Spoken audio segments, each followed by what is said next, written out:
What's up? What's going on? Another day, another dollar. And today we are doing more Fat Electrician, the Ghost of Bataan,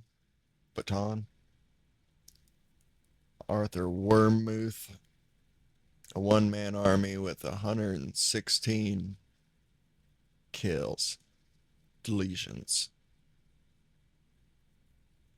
Um, Links down below is normal, and we're gonna get this rolling. We don't want to be wasting y'all's time any more than necessary.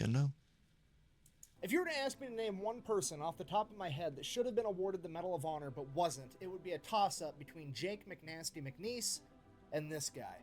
McNasty. Today we're talking about the one man army, Arthur Wermuth, or as the Imperial Japanese Army referred to him, the Ghost of Bataan. This video is brought to you by Operation Good Boy. It's an online subscription service that every month will send you and your dog a The care McNasty package. dude is a This savage. month, me and Mushu got a first aid kit for when we go on A bunch walks, of these. a water bottle for when we go on walks, Pretty some much dog all food these picker people up are, bags, some daily supplements for him, and a couple bags of his favorite treats, TREs, treats ready to eat. Right, Mushu? Good job. See? Mushu approves. If you're not really into online subscription boxes, you can also buy the treats, the supplements, or the gear individually over Dogs at eat most everything, OperationGoodBoy.com. though. And regardless of They what almost you get, always you're gonna get approve. 15% off when you use the discount code QUACK15. So go check them out. Thanks. Let's get back to the video. All right, important background info. December 7th, 1941, Japan attacks America at Pearl Harbor. Okay, everybody knows what Pearl Harbor is, but what most people don't realize is that while Japan was attacking America, they were also simultaneously launching attacks on pretty much every other nation and island in the Pacific. Hong Kong, Wake Island, Guam, Malaya, Singapore, Thailand, all of these nations and islands would fall to the Japanese within 3 months. All of them except for one, the Philippines. If you don't know, at this point in time, the Philippines is actually a territory under the United States of America, who had assumed control of the Philippines from Spain after the Spanish-American War in 1898. Because of that, there was already 22,000 soldiers there. Now, don't get me wrong, they weren't expecting to get attacked. The majority of these soldiers, 12,000 of them, are non-combat related jobs or they're Filipino reservists. But that other 10,000 was the Philippine Scouts. And I cannot stress to you enough that these guys are absolute gangsters. They were founded in 1901 by the U.S. Army. It is essentially Filipino and Filipino-American soldiers being led by American officers, and they are experts in guerrilla, anti-guerrilla, and jungle warfare. These This are the guy's guys that appeared fought out of the nowhere. Kansas rebels during the Moro Rebellion. They are literally the men that America's patron saint of hole punching, John Moses Browning, created the Colt 45 1911 for. They are the direct predecessor of the Philippines' current special forces, the Scout Rangers, and they are probably some of, if not the last people on the planet that you want to fight in the jungle. And one of the American officers leading these men is none other than Arthur Wermuth, son of a World War I veteran that grew up in Chicago.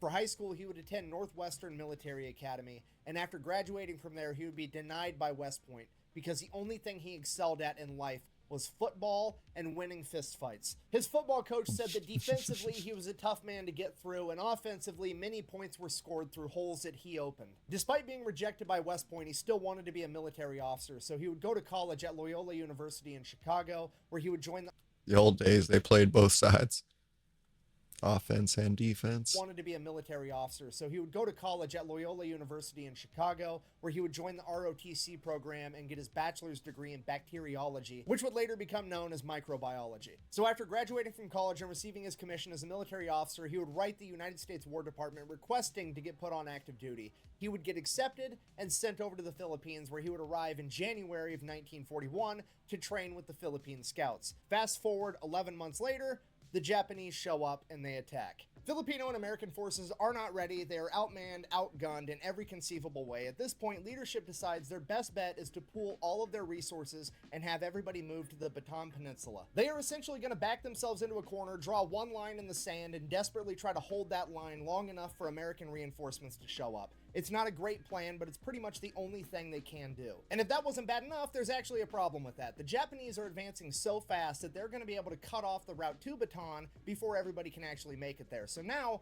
Arthur Wermuth and the rest of the 57th Infantry Regiment are going to have to go and fight the Japanese on the front line desperately trying to hold them off long enough for all the other people to retreat. General Wainwright gives them the order to dig in and hold, and that's exactly what Arthur and his men do. At this point, Arthur is in command of Delta Company of the 57th Infantry Regiment, which is roughly 150 Philippine scouts, and for the next 2 weeks, they go toe-to-toe with the Japanese army, desperately trying to hold them off long enough for everybody else to retreat. This was how Arthur and his men would spend Christmas of 1941, dealing heavy losses to the enemy. But by New Year's, they had faced the same thing and endured heavy losses themselves. By the first week of January 1942, Arthur's 150 men had dwindled down to just 37. At this point, it became clear that they were not going to be able to hold the front line, at which point they were ordered to retreat back to Bataan. But Arthur had a plan to slow down the Japanese even further. Arthur volunteers to sneak back into a city that recently fell to the Japanese by himself, because in that city there's a wooden bridge, and that wooden bridge is going to prove vital for the Japanese to quickly move troops further inland. And if Arthur can get rid of it, it is going to severely hamper their ability to do so. So Arthur is going to sneak into this city by himself with demo charges, his Thompson submachine gun, and 2 5-gallon jugs of gasoline. He is then going to make his way to Main Street under the cover of night, dump the gasoline all over the buildings, and light Main Street on fire. Once all the buildings in Main Street are engulfed in flames, that is... I would have thought he was going to light the bridge on fire, I guess-ish, but... It's another one of these, like, just seems like no-win scenarios. But even though losses are taken, they seem to get the job done. A signal to the Philippine scouts miles away that they're going to start dropping artillery on that area, and Arthur is going to use that as a distraction to make his way over to this bridge, place some demo charges, and blow it up. And that's pretty much exactly what happens. Arthur sneaks into town, manages to light Main Street on fire, waits for the fire to grow a little bit, at which point Arthur knows the artillery fire is coming right on top of him any second, and he just has to make a run for this bridge. But this bridge is wide out in the open right next to Main Street, and he is about to run essentially down Main Street towards a bridge that's being guarded, and there is hundreds of Japanese soldiers everywhere. All right, that seems easy enough. Thankfully, most of them are distracted by the fact that most of Main Street is... That's what I was like, so is the fire on Main Street a distraction then? It's a ballsy plan, but on fire, and not a lot of them seemingly the fact that there is now a 190-pound American sprinting down Main Street towards the bridge. But eventually a couple of them would take notice and begin firing at Arthur, and he would be struck in the calf and fall to the ground. And right then is when the artillery rounds started dropping. And as soon as the artillery rounds started dropping, Arthur waited there for a second, and then when he thought they were all distracted again, he got up and continued to run towards the bridge. He then proceeded to place the demolition charges, blowing up the bridge before disappearing back in the jungle and making his way back to his men. So Arthur and his men make it to Bataan. At this point, you have to put yourself in Arthur's shoes. He is one of the highest ranking officers on the ground. He was just in charge of 150 men 2 weeks ago, and only 37 of them survived. That's not necessarily his fault. He was placed in a completely unwinnable situation, but ultimately, he's not going to feel great about himself losing that many of his men. He's been living in the Philippines for almost a year, training with the Philippine Scouts. He's an expert in camouflage, an expert in jungle warfare, and an expert in guerrilla warfare tactics. And he decides that rather than lose any more of his men, he is going to go out past the front line into enemy territory by himself and terrorize the enemy. So that's what he does. He sleeps during the day, and every night he grabs his Thompson submachine gun, 2 Colt 45 1911s, and a bunch of grenades, and heads off into the jungle by himself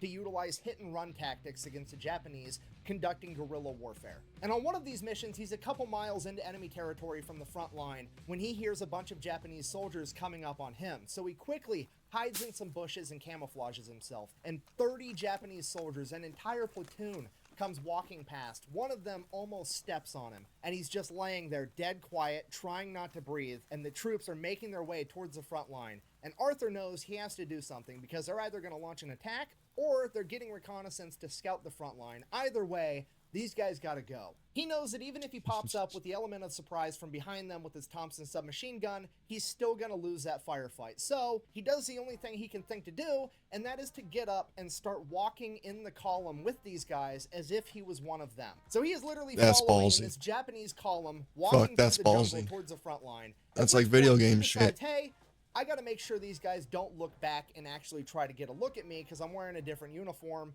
They're gonna notice. So he decides that every time one of them steps on a twig or makes a noise, he's gonna so they be more quiet, just reassuring them like, oh, hell. that's obviously not an enemy behind me, it's somebody trying to get me to be quiet because they're on my side. Arthur Wermuth has just switched gears from John Rambo to Bugs Bunny fucking with Elmer Fudd. And he follows these guys through the jungle for miles, just shushing them the entire way. And then when they finally get up to the front line, Arthur knows that he has to do something. He has to alert his guys that they're about to attack. So he does the only thing he could think to do. He quietly pulls a pin from one of his grenades and then acts like he tripped on something, stumbling to the man in front of him, grabbing a hold of him for balance. And when he grabs a hold of him, he hands the grenade to him right in the guy's chest. That guy obviously grabs it, and Arthur runs off into the jungle. The Japanese soldiers That like, is wait, what? video Oh game god. shit. Boom! He blows up. Then Arthur turns around with his Thompson and opens fire on the rest of them. This obviously alerts his men, and they start opening fire too. They completely wipe out this Japanese platoon.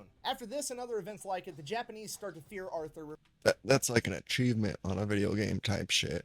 Like, referring to him as the Ghost of Bataan, while the American forces are referring to him as the one-man army. At this point, he gets his notoriety, and other experienced Filipino scouts start volunteering to go out with him, but he doesn't want to lose any more men, so he keeps refusing, and he keeps refusing.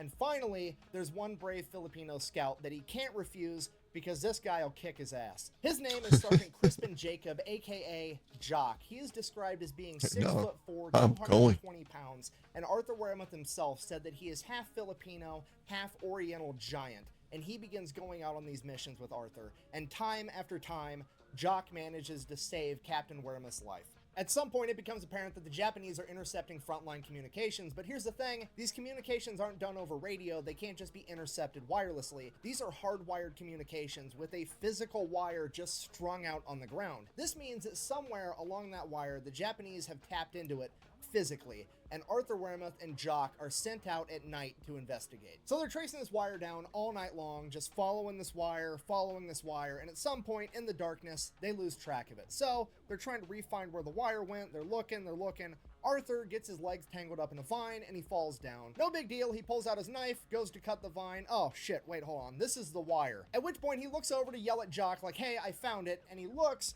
and there is a ditch with a Japanese soldier and a bunch of equipment sitting in it, looking at him like he's dumbfounded. Arthur quickly draws his gun as the Japanese soldier draws his, and they have a good old-fashioned quick draw contest, which Arthur wins. Arthur, then quickly making it back to his feet, is then tackled by two Japanese soldiers into the ditch, one of them stabbing him with a bayonet through his arm, pinning him to the dirt wall inside of this trench, at which point he yells for Jock. Jock then runs up to the edge of the trench and sees Wermuth inside the trench fighting off two Japanese soldiers with his arm pinned to the wall. He takes aim with his rifle at the Japanese soldiers and then realizes that he doesn't want to accidentally hit Wermuth in the middle of the fight while it's still dark out. So he jumps in the trench and proceeds to beat the two Japanese soldiers to death with his rifle. He then destroys the radio equipment, helps Wermuth pull the bayonet out of his arm. He starts bleeding everywhere. He bandages that up and gets Wermuth back to the hospital, at which point the Ghost of Bataan is now bedridden and on doctor's orders is not allowed to leave. And while all that's going on, word finally makes it back to America that there's some crazy 190-pound ex-football player running around in the jungles of the Philippines showing the Japanese what's up. And this is the one shining piece of good news that America clings onto in the days after Pearl Harbor. Arthur Wermuth unknowingly becomes an overnight celebrity in America. He is taking up all the headlines. They are making comic books about him and his partner Jock. He is inside of bubblegum packets telling the story of them finding the tap in the communication line. Arthur Wermuth is now one of the first main characters in World War II fighting for America, and he is vital for overall American morale. And just like a main character, he decides that he's not going to stay bedridden. He violates doctor's orders, checks himself out of the hospital, and gets back in the fight. At this point, the Japanese have flooded the entire surrounding area with snipers that are picking off American and Filipino soldiers day and night, and Arthur Wermuth has to be the man that does something about it. But considering that there's so many of them and that Jock just saved his life, he comes to the conclusion that having some friends around isn't exactly a bad idea. So he starts taking volunteers to join his special anti-sniper unit, and 84 of the meanest, most experienced Philippine scouts volunteered. Not only were these guys counter-sniping the snipers, there was also a bunch of them out in the jungle, camouflaged and hidden, waiting for the sniper to fire so they knew where he was, and then they were going to come at him with machetes and Colt 45s. Throughout February and March of 1942, Arthur Wermuth, Jock, and their anti-sniper unit were credited with taking out 500 Japanese soldiers, and this is considered to be a very conservative estimate. Then, in late March, command would ask for volunteers to do a nearly impossible mission of recapturing the high point of Mount Phuket, at which point Arthur immediately volunteered and then asked his men